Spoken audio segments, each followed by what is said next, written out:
Hey y'all, welcome to this week's show. We'll actually pick up a little bit where we left off last week. Last week I told you about the medicinal properties of wintergreen.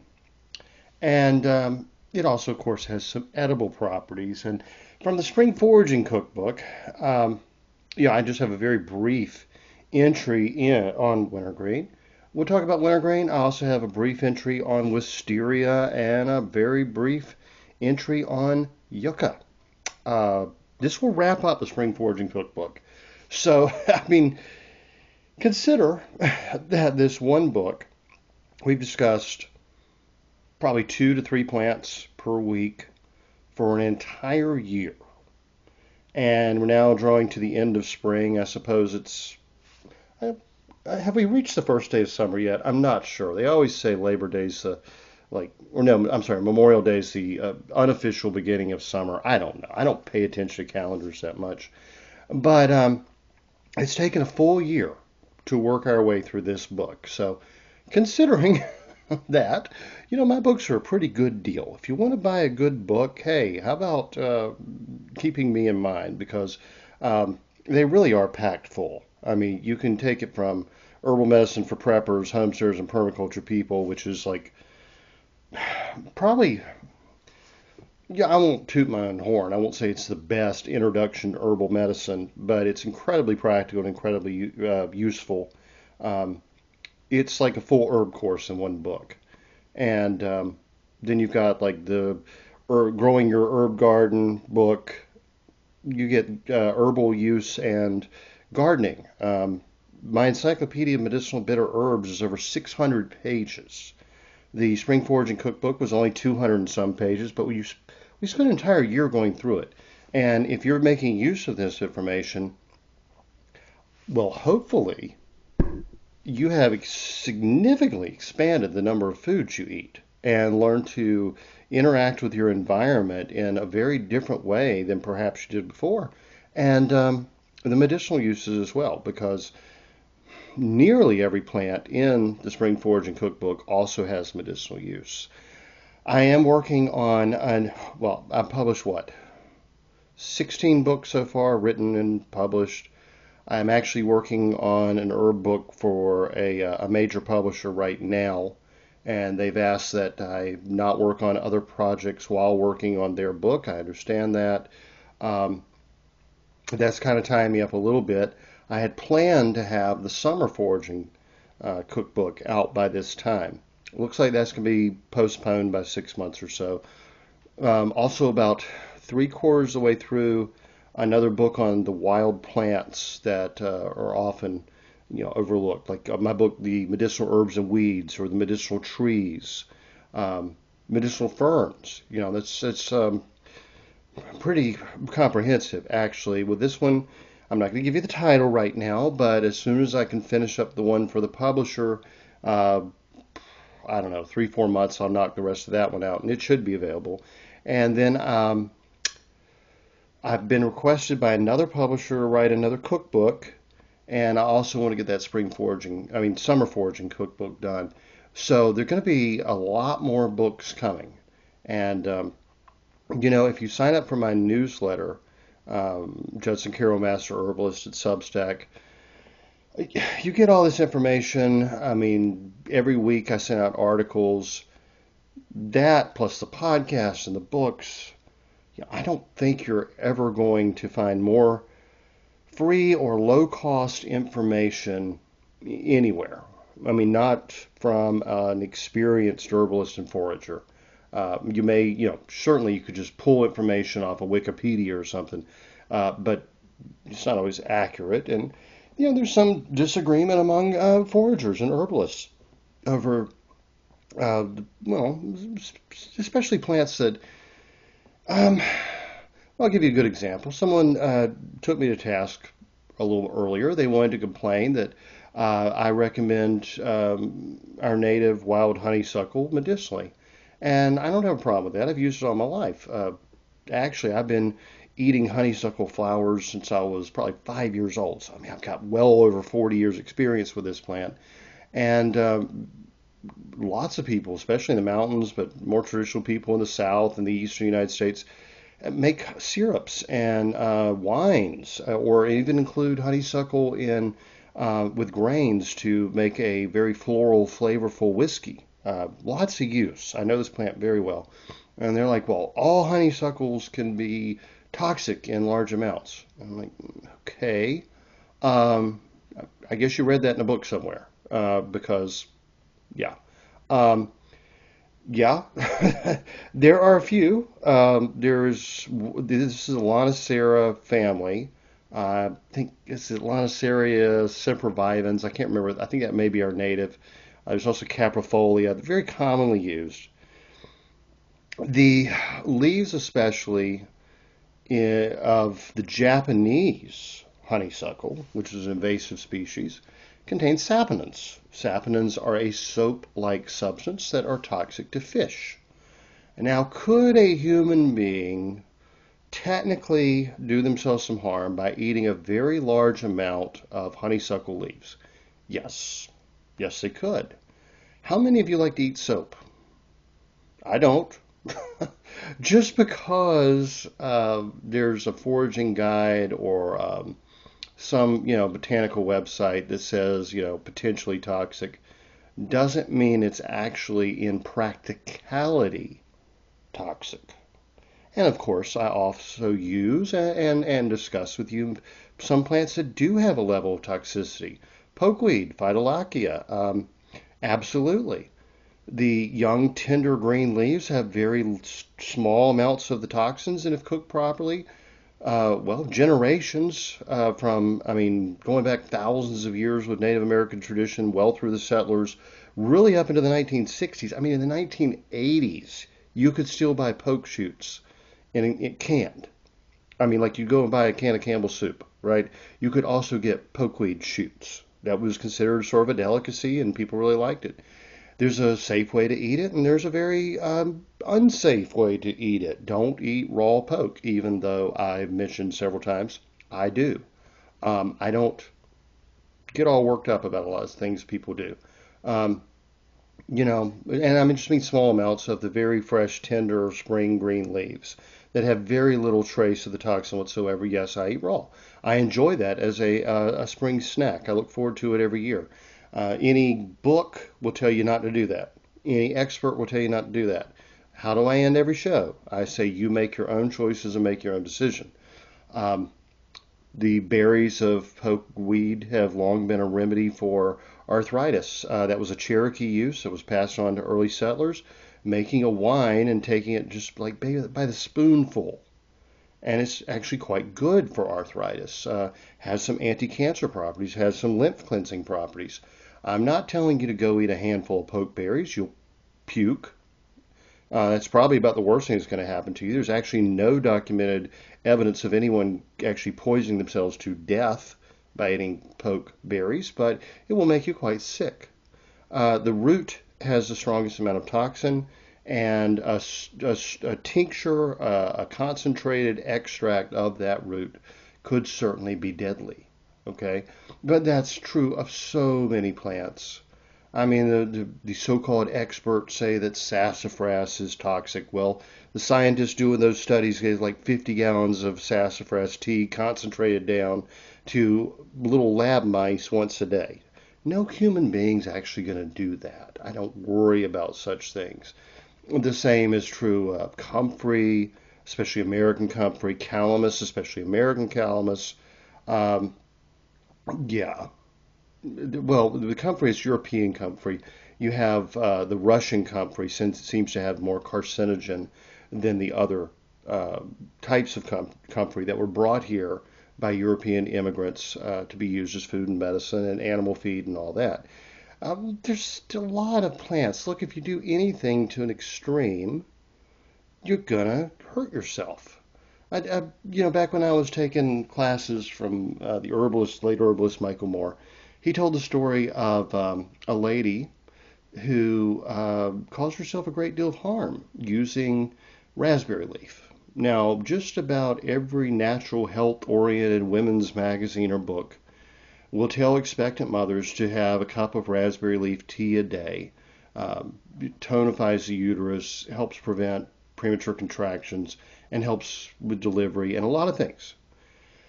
Well, this young lady was apparently quite obsessive, and she took it to the extreme, first time mother, and drank more than a gallon of raspberry leaf tea a day and induced a miscarriage. Uh, how are you supposed to say, use common sense? If you drink more than a gallon of water a day, you could induce a miscarriage, raspberry leaf or not.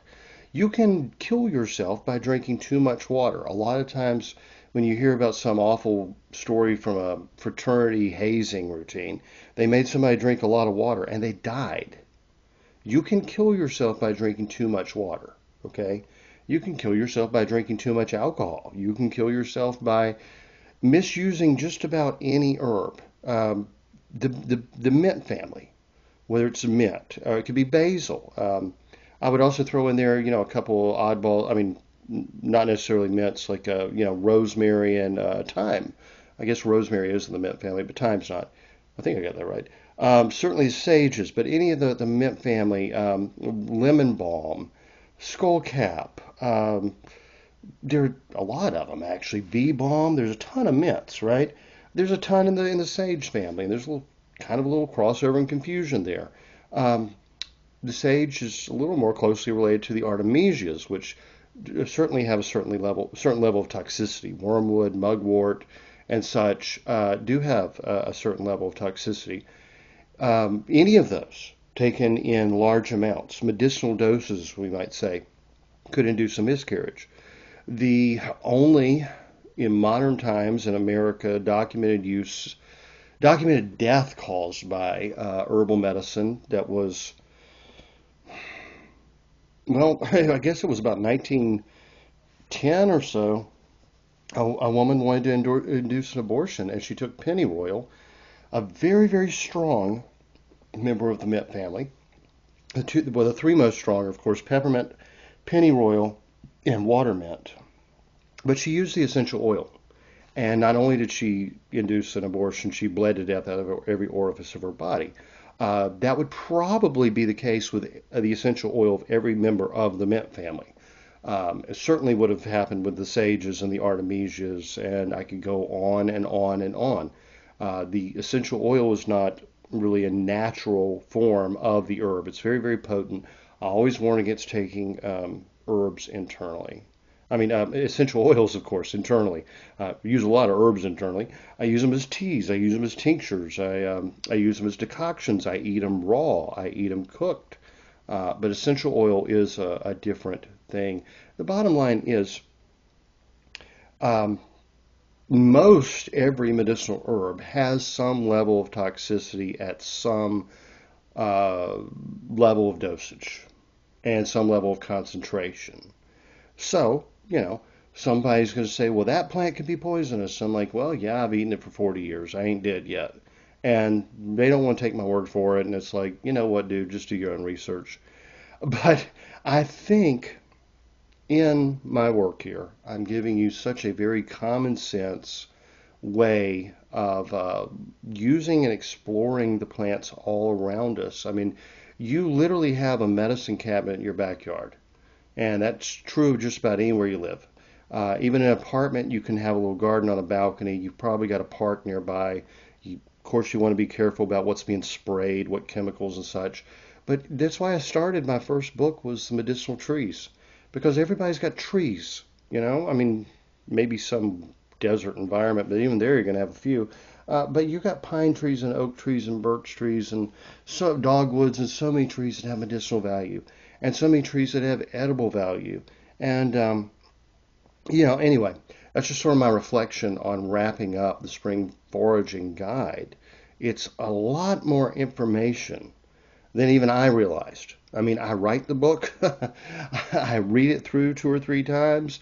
It gets edited and proofread, not always perfectly, as many people like to point out. Sorry, I'm dyslexic, and if the editor doesn't catch it, I'm not going to see it. Sorry, I can't help that. I do the best I can in that regard. But most every mistake I've made, you can kind of figure out what the word was supposed to be. It's just the letters are inverted. I read something funny the other day that said, remember, dyslexics are teeple-poo. And that's right, we are teeple-poo. And we make many, many mistakes. But I do think it's a valuable book. If I had had the Spring Foraging Guide, the Spring Foraging Cookbook, along with maybe Peterson Guide to Medicinal and Edible Plants of the Eastern United States, there's 2 books. And I've got a shelf full of field guides. But my Spring Foraging Cookbook and one decent field guide, when I was starting out foraging at like the age of 12, my word. I mean, I would have been just like in the woods all the time, eating wild food, and I would be light years beyond where I am now. So hopefully, I have been able to pass that on to you, whether through the books, whether through the articles or the podcast. I don't hold back on any information. There's not a single thing I do that's published under, by me, as opposed to a major publishing company. They have control. I mean, I'm not going to be able to take excerpts of the next book that comes out and publish it for free. But I do that with all my own work. And I just don't think you're going to find, certainly not this volume of information anywhere else for free or low cost. And the lived experience. I mean, it's like someone says, well, the book says this could do, and I'm like, well, dude, I actually eat it. And, maybe come out with me sometime and we'll just experiment. And, if I get violently ill, you can film me and I will make a public apology. But otherwise, I'm not just, making it up as I go or anything. I've really been doing this for 40 years now in some cases. I'm about to turn 48, and literally I was eating honeysuckle blossoms and wild strawberries and blackberries and many, many wild plants, dandelions and such when I was a small child. Sometimes learned through trial and error. My mother said she had to keep a bottle of Ipecac at all times because I would eat toxic plants. I'd eat African violets and philodendrons and such, and she would have to give me something to make me throw up. A lot of things I have learned through experience, which I do think is the best teacher, if not always the most kind teacher. But when there's a plant that's truly toxic, I mean, wolfsbane, jimsonweed, anything in that family, the belladonna and all that.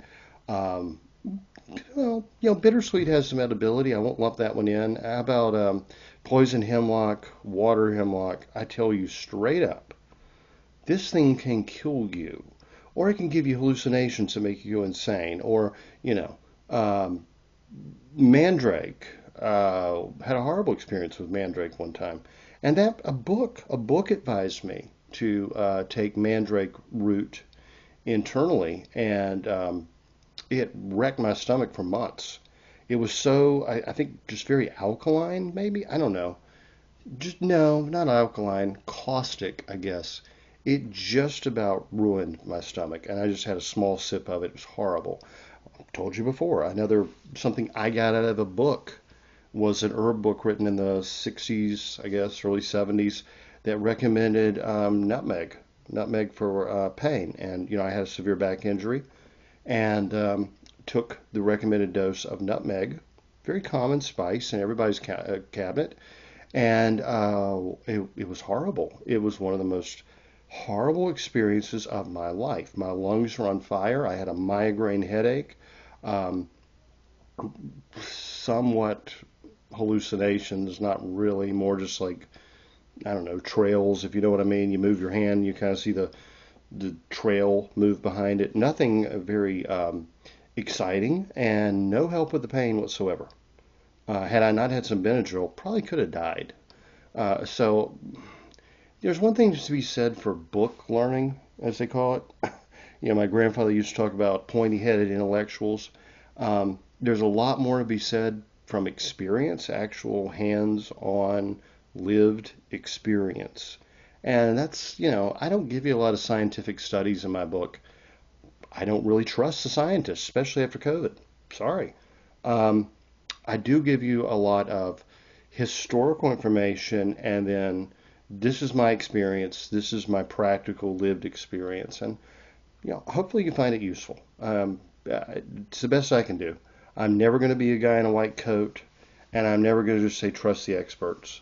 The experts are very often wrong. Now, sometimes they're right, and we don't have to experiment with known deadly things like wolfsbane or poison hemlock. That said, both of those plants do have medicinal use. Very limited. You have to be very careful with them, and probably should be left to the experts, especially topically. The other day, I guess it was yesterday, communicating with someone who was talking about the difference between edible bittersweet berries and poisonous bittersweet berries. Basically, some are purple and some are red, or some are really more like black and the others are red. And they're saying, the ones that are toxic, you don't even want to have them on your property. I'm like, well, I get what you're saying, and if you have kids, certainly I definitely get that.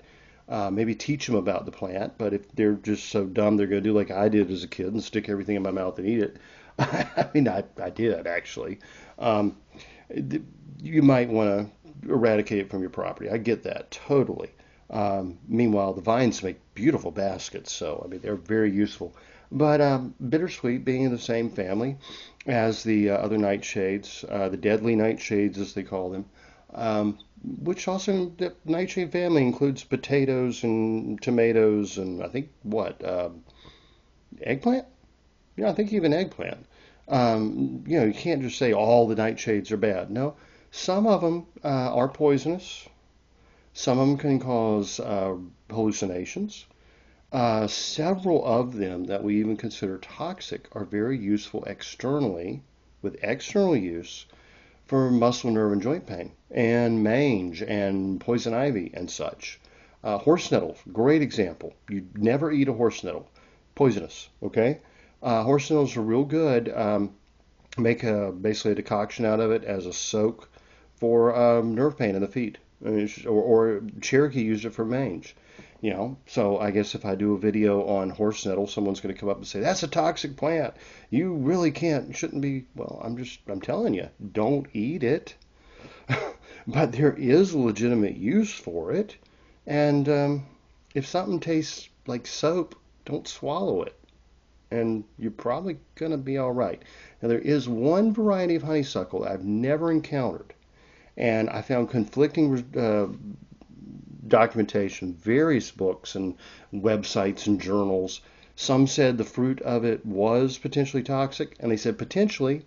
The others said it was non-toxic. So I have actually no documented evidence that, except in very large amounts, any member of the Lonicera family of honeysuckle is toxic.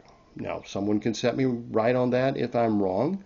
But like I said, anything can be toxic in large amounts. You'll probably, in the same book that told you that honeysuckle was toxic, will recommend yucca flowers. We'll get to yucca here in a minute. Yucca flowers are white. No, it's just not the yucca or YUCA that you probably had in South American restaurants, fried up like potatoes, absolutely delicious. That's actually, I think, if I'm not mistaken, in the cassava family. This is the North American yucca plant, or what Spanish bayonet plant. Has long fronds, or well, I don't know, long leaves that are pointed in with a spike. I often make cordage out of them. I made some beautiful cordage out of them. I think I've shared that with you before. The flowers are edible. They are soapy. If I eat them, I'm going to eat one, two, or three. But they have the saponins that people are warning against in the honeysuckle. So, the same book that would tell you honeysuckle is potentially toxic would probably tell you the yucca flowers were perfectly safe. Actually, I think there's probably more saponins in the yucca flowers, depending on variety. Now, like I said, the Japanese honeysuckle seems to have more saponin content, but they are toxic certainly to fish. But I'm not a fish. Anyway, let's get on to the edible use of wintergreen. We discussed the medicinal use last week, and wintergreen's not really a spring plant. Actually, I think of it more of a winter plant because it has edible berries that are available all winter, and they're quite tasty. Small, not overly flavorful, but they're nice. When you like out hiking on a winter day and you see those little red berries peeking up out of the snow, they just bring a smile to your face. Really nice, right?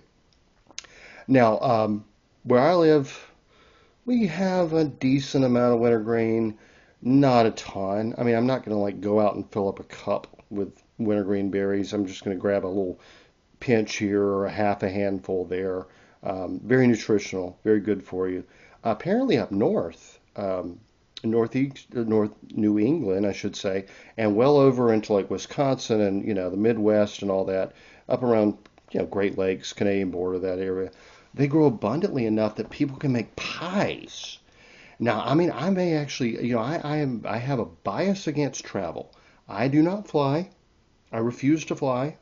I actually really love flying. My great uncle taught me to fly beginning when I was like, I don't know, 7 years old. But my great uncle was sort of, you remember Uncle Si on Duck Dynasty? And yes, I should mention that Phil passed away last week. May he rest in peace. I really loved the old Duck Dynasty show before politics kind of ruined everything. They are who they are, and liberals didn't like them. And it changed a lot, but Phil wasn't going to change, and basically the show got taken off air. They were canceled. When they came back, they weren't anywhere near as interesting or funny or real. They were, either being very heavily edited or self-censoring, or I don't even know. But I always identified with them and miss those old episodes. And Phil and I would not have agreed on a lot in terms of religion, him being very Protestant, me being very Catholic, but on social issues and politics, we would have been like right in line, But I could have hung out with those guys anytime, go hunting and fishing and cook up something and just have a good time. That's kind of my culture, actually. That's very much my culture. Playing jokes on each other and giving everybody a hard time. I've told you before, if you're in the South, and especially if you meet an older man, maybe your father's age or your grandfather's age, if he isn't picking on you and giving you a hard time, he doesn't respect you or like you.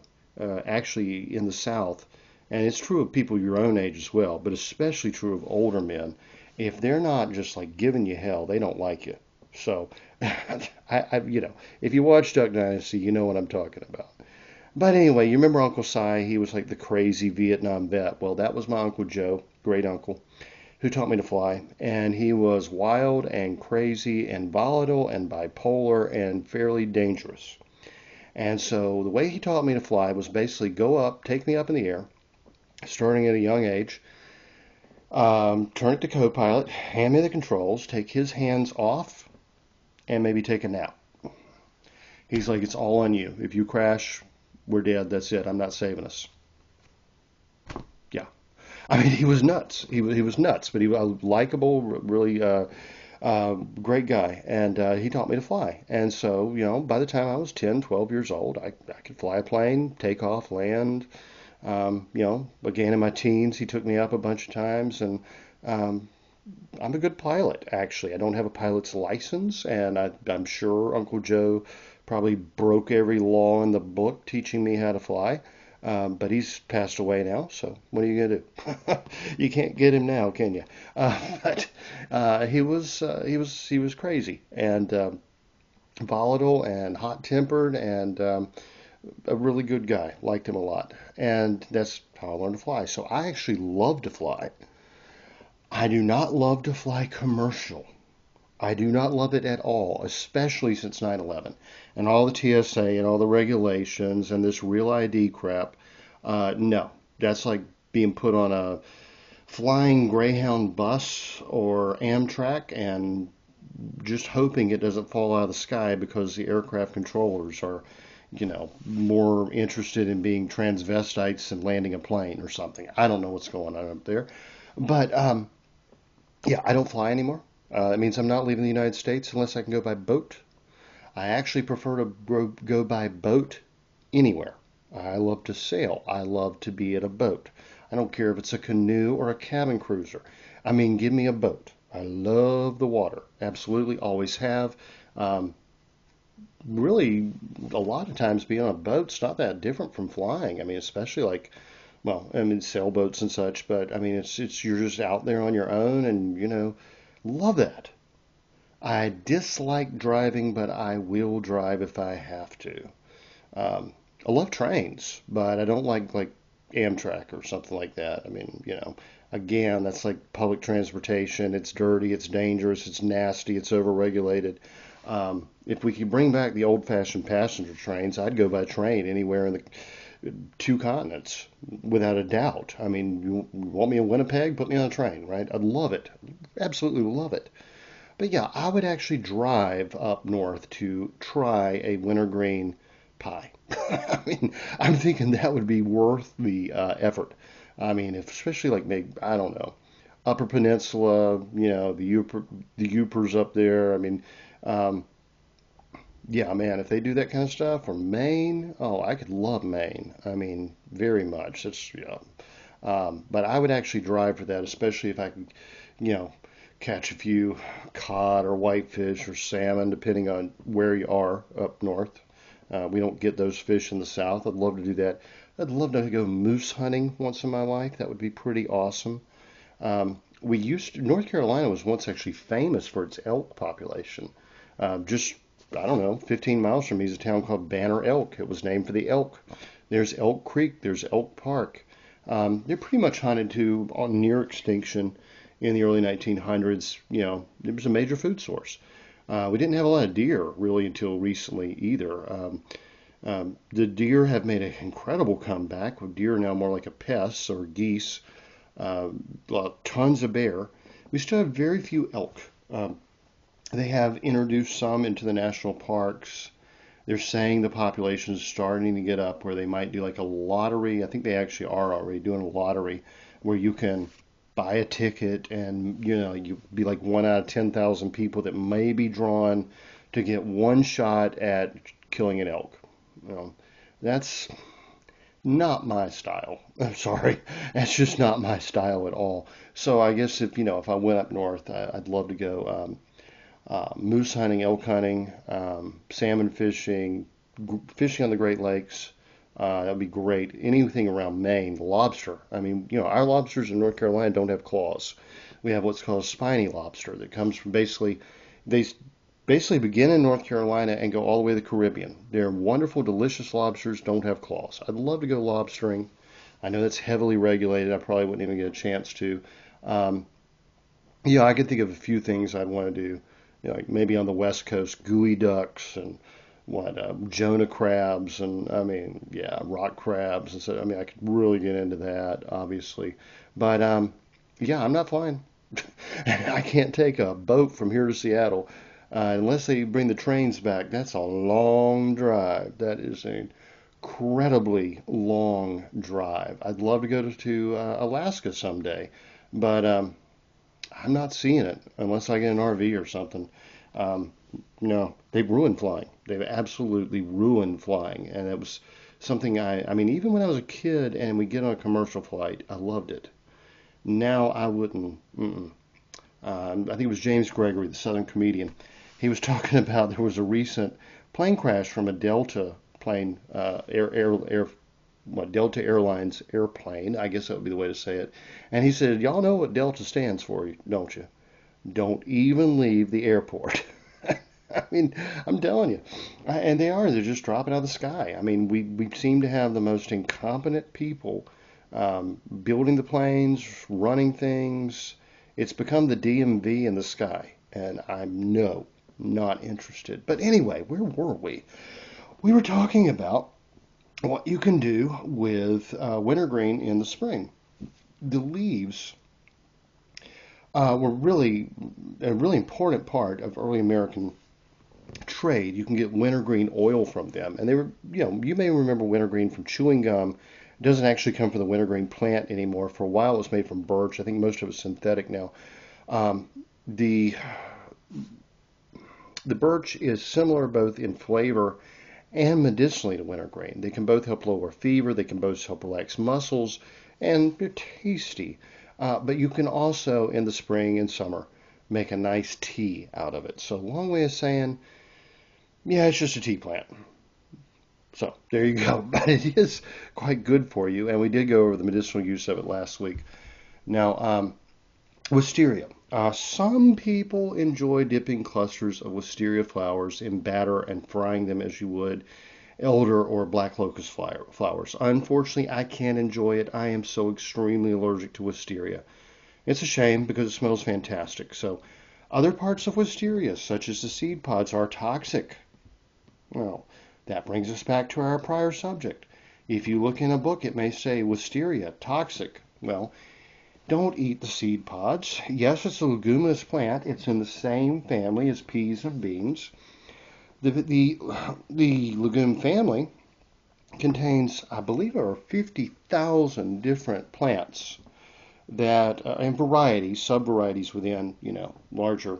Like you may have green beans, and you've got like 5,000 varieties of green beans or something. I mean, they've been bred like crazy. I mean, there's so many varieties of beans and peas, it's ridiculous. But actually, only a small portion of the legume family, like, I don't know, 10, 15% of all the many plants are really edible. Because, again, a lot of them contain saponins. Some of them contain some other chemicals as well. Uh, so somebody might look at a book and it says legume family is toxic. And then meanwhile they're eating, sweet garden peas or some garbanzo beans and some hummus or whatever, I don't know, for supper. And they never connect those dots. Yeah. If you want to try battering and frying up some wisteria flowers, that's your decision. I'm not going to tell you to do it or not. I'm allergic to them. But I sure do love me some peas and beans. I mean, I'm a legume fanatic, actually. Peanuts. And of course, some people have peanut allergies. That doesn't mean that all peanuts are toxic, does it? Well, anyway, now we'll get to yucca. And I've already pretty much gone through this one.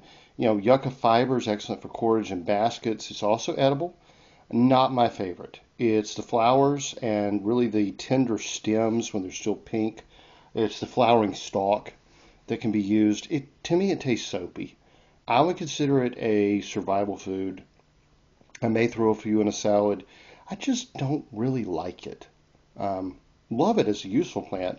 And the yucca from South America, or yucca, Y-U-C-A, as opposed to Y-U-C-C-A, is absolutely delicious. Like I said, it's in the cassava family. You fry it up like a potato, get some chimichurri and some roast pork and go to town. It's just fantastic. But that's not our American yucca. Do not confuse the two, because the root of the American yucca does contain large amounts of saponins, enough to use as a fish poison, and could probably be fairly dangerous if eaten. But the human body doesn't really process a lot of those saponins. They just pretty much pass through.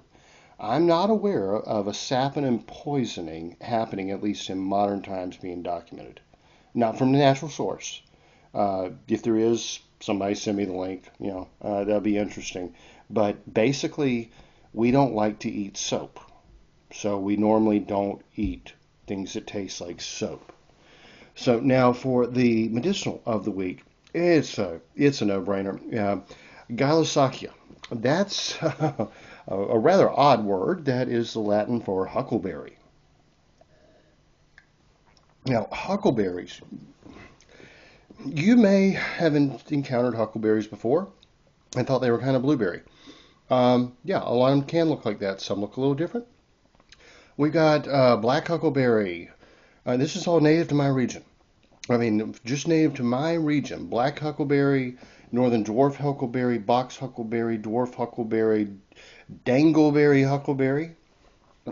You think about Doc Holliday, who said, "I'm your huckleberry." What if he said, "I'm your dangleberry"? That wouldn't have sounded very good, would it? Dwarf dangleberry, even worse, I think. Blue Ridge bog huckleberry, very common. Find that one a lot where I live. But there are others that grow in the swamps. There's bear huckleberry and hairy dangleberry. There you go. Best name of any plant, hairy dangleberry. That might actually be Anthony Weiner. You remember the Democrat politician, pervert, pedophile, Anthony Weiner. He called himself online when he was flirting with teenage girls, Carlos Danger. Carlos Danger. I think his better name would have been Harry Dangleberry. Um, Anthony Weiner, aka Harry Dangleberry. I like that. I like that a lot, actually. Shame he didn't go for that. I'm just. He never used that nom de plume, if you would. It would have been hilarious had he. I remember. What was it? Charles Krauthammer years ago when all those nude pictures of him came out that he had been sending to teenage girls. Um, he really liked to show off his genitalia, and his name, of course, being Anthony Weiner. Charles Krauthammer said, "Well, at least his name wasn't Anthony Anus." And I agree. I agree with that quite a bit. So the Lumbee used a version of huckleberry. Now, the Lumbee tribe, I grew up with them right in eastern North Carolina. Lumbee tribe in North Carolina is a combination of tribes, mostly Catawban tribes. Um, the Chicora, the Santees, the Waccamaws, some of these, just a lot of these small tribes kind of were dispersed and joined together as the Lumbee somewhere by around 18, I'm going to say around 1800. There was when the white settlers came in, they brought in viruses that the Indians didn't have. The Indians had viruses the whites didn't have. They made each other sick, and a lot of Indians died. There were a lot of wars and battles between them. Mostly, though, in eastern North Carolina, folks got along. Same is true in eastern South Carolina and Virginia. Most of the tribes, when white settlers came in, saw them as, hey, new people to trade with, and we're going to form alliances. And usually it was to form alliances against another tribe. And most of these tribes were at war all the time, so most of them didn't see white settlers as invaders. They saw them as potential allies against their rivals that were, 50 miles to the west or something. But the diseases were certainly a major issue. The Lumbees are a combination of at least 5 tribes, and I've seen numbers as high as 15 remnants of tribes, mostly in southeastern North Carolina, east of Charlotte, in the Pembroke region. That's where the tribal headquarters is. But well down toward Georgetown, South Carolina, where the Chocorras are, and up toward Waccamaw. And there are lots of them in Maryland. Tons of Lumbees in Maryland for some reason. A lot of interaction between them and the Iroquois and different northern tribes. They have a really interesting herbal medicine. But in this case, it's a huckleberry that would have been native to the swamps of eastern North Carolina. But if you want to check out their medicine, I've written a lot about it, but it's called Herbs of the Lumbee Indians, or maybe Herbal Medicine of the Lumbee Indians. Yeah, that's right, Herbal Medicine of the Lumbee Indians. It's available through UNC Pembroke, their press. Very, very good book.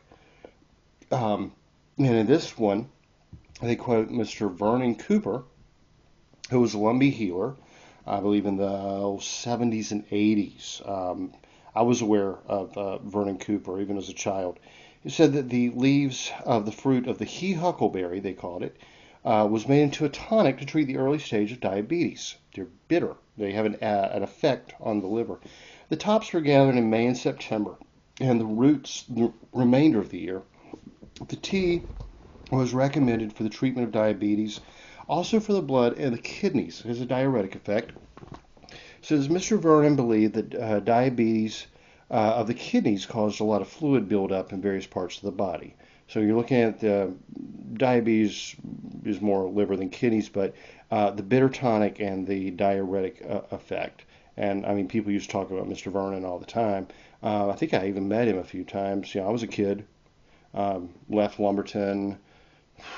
I lived in Lumberton for the age of 5, almost 5, 4.5, we'll say, to the age of about 15, and then went back for a few years and actually worked there even just a few years ago. Been in and out of there all my life, and grew up with tons of Lumbee folks, got family in the Lumbee tribe. Actually, it's a distant cousin who's the chief of the Chicora tribe down in South Carolina. Very, very closely related between the Lumbees and the Chicoras and the Waccamaws and the Haliwa-Saponi and the Catawbas and all. There are a lot of Indian tribes in North Carolina, or Native American, whatever you want to call it. But yeah, so maybe that's probably one of the big reasons why herbal medicine was never foreign to me. Growing up, from the mountains where the Appalachian folks practice it to the coast where the Native American folks practice it. So did a lot of the older black folks. So did a lot of the older white folks, in my family and around. And yeah, I mean, it just never seemed foreign to me. I just always had an interest in it, even from a very young age. Plants for future states of black huckleberry. An infusion of the leaves or bark has been used in the treatment of dysentery. An infusion of the leaves has been used for the treatment of Bright's disease. Now, huckleberry leaves, very much like blueberry leaves, very much like blackberry or raspberry leaves. They're astringent. Remember what I told you about the woman who took way too much raspberry leaf? Be careful with this one as well. I mean, it's probably extremely safe, but you have to use common sense. Y'all, I think we're going to wrap it up there. Huckleberries are great. They make fantastic pies, and we don't have to drive up north for that. there are huckleberries all around, and if you can't get huckleberries, get blueberries. They are actually very similar. Most people wouldn't even know the difference. There are a lot of berries you can kind of throw together when you find in the woods. Of course, they're toxic berries that can look very much alike. So, as I always say, get a good field guide, get a good plant app on your phone, learn from somebody who has been foraging for a long time, and they can tell you what's safe or not. I don't pretend to be the expert on every plant, and anybody who does, I don't have a lot of faith in. Everybody has their area of expertise, and anybody who claims to be like some guru who just knows everything, probably better avoid that person, really. I mean, I've literally talked with herbalists that will recommend the use of yew berries, and yeah, they're going to kill somebody. I mean, that's one that anybody knows is toxic. Now, yes, there's a way to use them medicinally, but people put out statements like, yew berries for cancer can cure cancer. Well, yew berries can also kill you dead. You got to know what you're doing and check the fruit on the vine, as they say. I mean, I've written a lot of books. I've done well over 700 podcasts between my 3 podcasts put together. Probably getting close to 1,000. I've done weekly articles for like 5 years now. I think I put enough out there about enough plants so that that I'm at least experienced in this field.